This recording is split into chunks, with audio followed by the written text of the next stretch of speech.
Right. Good evening, and thank you for tuning in for Chamber Live. I am Christine Curnan, Vice President of the Princeton-Mercer Regional Chamber, and I'm pleased to have as my guest today, Araje L'Bert of Ninja Marketing Pro. So welcome, Araje. I'm so glad that you could be with us. Thanks for having me. Tell us a little bit about yourself. I know you're a Trenton native. Yes, I was born in New Jersey, in Trenton actually, and I was there for a few years before I moved to Ohio, where I was mostly raised on a farm actually, so it's two different worlds there between the city and the country. So it was a great experience for me to be able to travel different parts of the country that way and see different things. But I then came back to New Jersey, of course, and started my business here. Opportunity that New Jersey has for small businesses. All right, so you were out in Ohio. Was there, what were some of your experiences? I know very, very different from being in an urban setting and then going out to the country. So what were some of the experiences you had? Well, in Ohio, I actually lived on a farm. So we had horses, cows, chickens. And so the environment was a different environment from of course, the quick movement of New Jersey, Trenton in particular. So being able to be out there and have experiences, I think has helped me to see a different perspective of what other people usually get. Many times we grew up in one central area and that's all we really see or are involved in. But being able to be exposed to that lifestyle, it's hard work, but I really enjoyed it. Well, February is Black History Month as well. So what does Black History Month mean to you?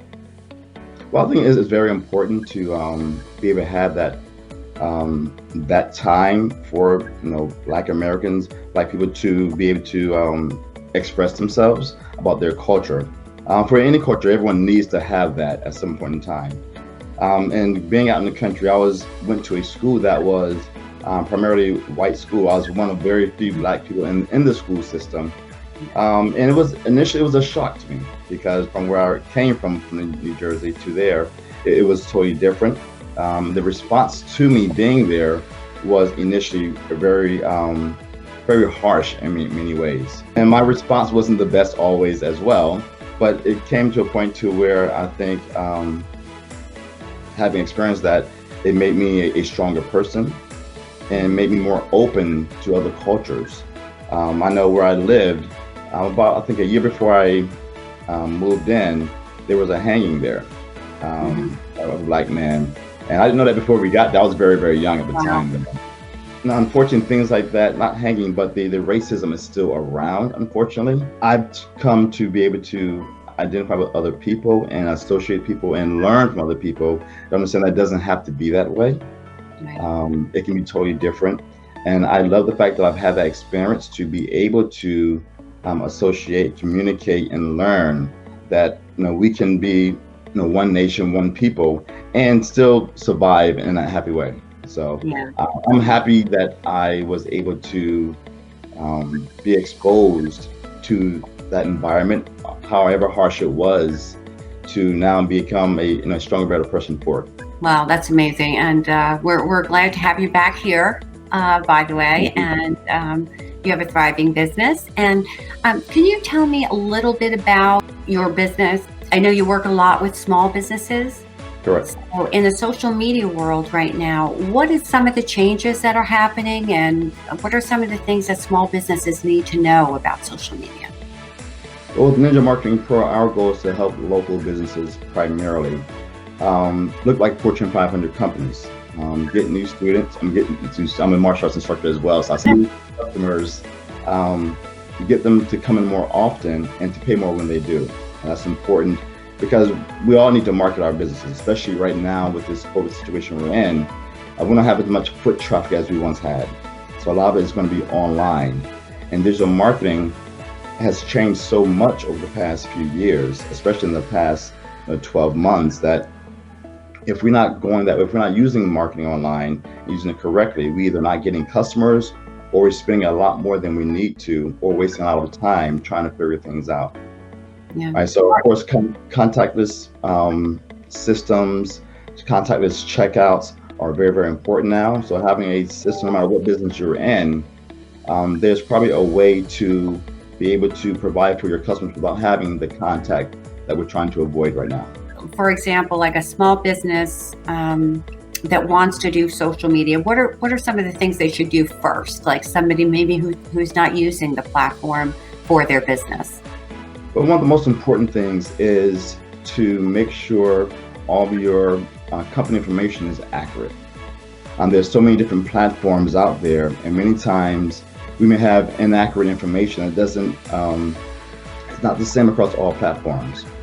Whether it be Google, Facebook, Instagram, they should be identical. Sometimes we may change a phone number or change some information that we don't change everywhere. So being able to do that and make sure that's done is going to be primary. Second is to make sure you get traffic that you actually own, meaning that if you're using Facebook, you don't own that traffic. Facebook owns that traffic. You're borrowing, you're using that traffic. So having a way to get that traffic, and now you own it, so now you can market to those people whenever you want to, however you want to, is going to be key, especially now, because we don't know what Facebook's going to do in the next 6 months. They may shut down, they're banning people, they're making it harder for businesses, large and small, to market. So having your traffic, owning your traffic is going to be key. I don't even know what own your traffic means. What does that exactly mean? Well, having an email list, that's traffic that you own. Having, we do a lot of work with SMS system. That means having your customers' cell phone information. That's traffic that you own. That's information that you own that they can't take from you. With Facebook, you can pay for ads, but if you're not collecting the information from them, you don't own that. Once Facebook's gone, that traffic is now gone. So emails, phone numbers are the top two things you want to have when it comes to owning that content.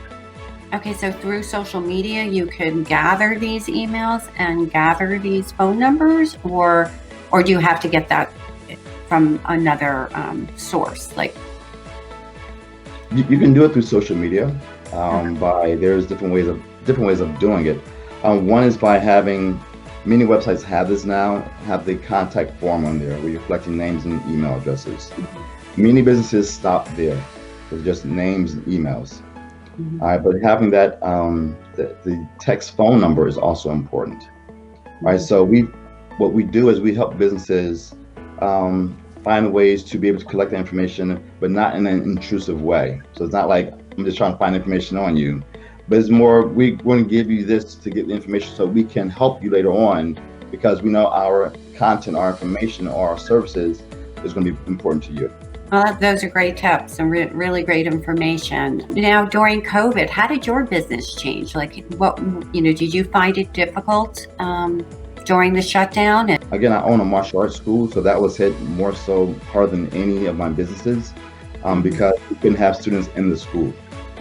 So we transferred into a virtual training, which has been very successful overall. It's something we had planned on doing, not as early as March, but more so into the summertime.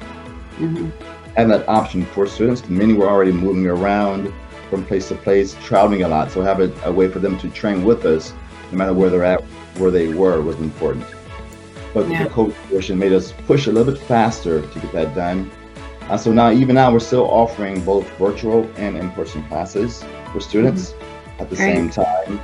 But most students are still doing virtual.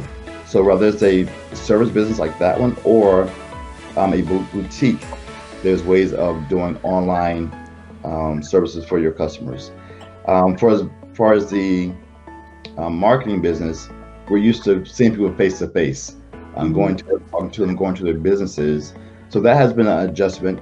Fortunately, with people getting used to platforms like Zoom, it's made it a little easier to do that now. But initially, it was really tough trying to get people to come online and talk. Oh, just talking about Zoom. I mean, I'm sure with your business, you're trying to develop business. And how have you found the virtual networking for your business? I know the Chambers does a lot of virtual networking, but how have you found that developing business at this time? I think virtual is key. I've saw a few groups that's geared to help businesses work with each other and get tips and tools on how they can do better with their social media. So I think as long as we're continuing to help businesses become more educated and give them tools, not just saying, come pay me to do this, but how can they do some things on their own? If we're not educating our businesses, we're really not helping them as much as we could. So my goal is to continue to help businesses learn and become more educated on things that they can do even on their own to help themselves be more prepared for anything else that may happen in the future.